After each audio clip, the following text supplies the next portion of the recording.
Un homme qui allume un feu à partir de détritus, ou bien cette altercation entre plusieurs individus. Voilà le quotidien de riverains du boulevard Poincaré, et c'est sans compter les nombreux déchets qui jonchent le sol. Cette habitante veut attirer l'attention sur la détresse sociale, l'insalubrité et l'insécurité grandissante dans le quartier. Il y a même une toilette qui est jetée, il y a des matelas, il y a un pot de la peinture. C'est pas juste les déchets des gens qui jettent une petite boîte, une canette de coca, c'est plus grave que ça. Oui, et les gens ils font leurs besoins aussi ici, alors ça pue, c'est vraiment pas chouette de passer ici tous les jours.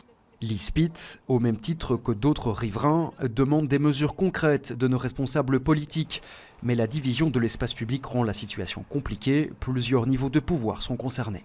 La route là-bas, c'est la région, mais le côté de maison, c'est la ville. Ici, c'est la région. Là-bas, c'est encore la ville. Et la façade, c'est Anderlecht. Alors, c'est vraiment une division en différentes tranches, mais ça ne donne pas une raison de le laisser comme ça. Bruxelles Propreté dit intervenir régulièrement dans la zone, avec un nettoyage et évacuation des déchets organisés 5 à 6 jours par semaine. Mais les efforts fournis lors de ces opérations sont rapidement réduits à néant.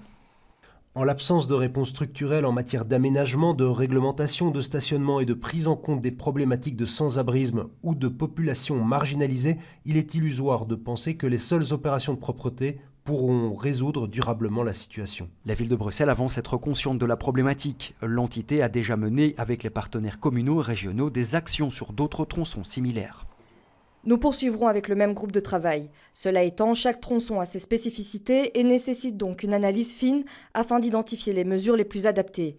Une rencontre avec les habitants du quartier est prévue dans 2 semaines. Avis partagé par le service propreté de la ville qui va contacter la région. Un courrier sera prochainement envoyé à la nouvelle secrétaire d'État à la propreté pour venir sur le terrain.